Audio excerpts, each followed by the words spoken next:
Let's talk about something that's very popular right now, considering the current mortgage market environment and the current real estate environment, and that is VA loan assumptions, or just loan assumptions in general. But in this video, we're going to talk about VA loan assumptions.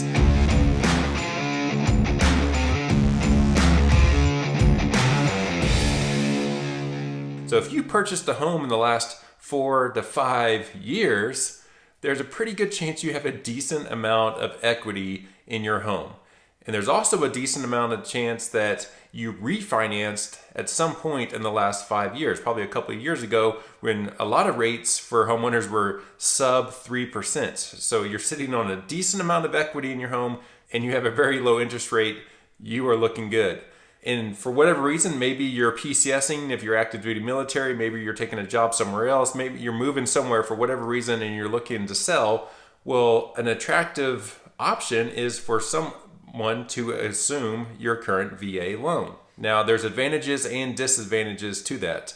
The obvious advantage up front is somebody is assuming that lower interest rate than what the current rates are, right? The current rates are almost double, if not double, what the rates were a couple years ago. So that's very attractive.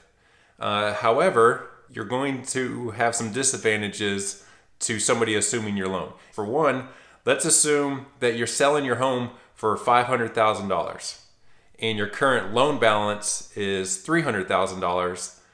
That means the person assuming your loan has to bring the difference. They have to bring $200,000 cash.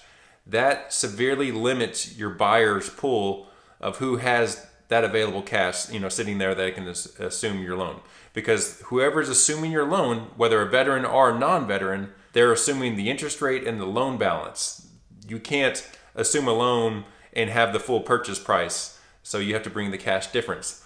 Also, and this is really, really big for veterans who want to have somebody assume their loan and then they're going to go off and purchase again. If you have a veteran that assumes your VA loan and they have entitlement, well, you can substitute entitlement and have yours restored and you go off and use it again on a future primary purchase. If a non-veteran, so a civilian, assumes your VA loan, there is no entitlement to substitute. So your entitlement is still tied to that lien.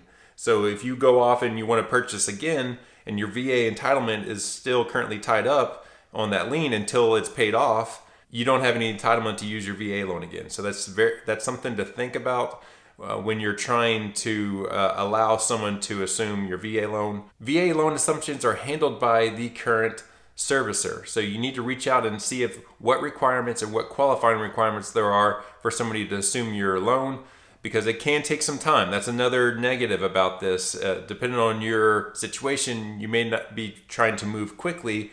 Some of these VA loan assumptions can take 2, 3, 4 months, so be cognizant of that. If you have any more questions, please reach out. Thanks.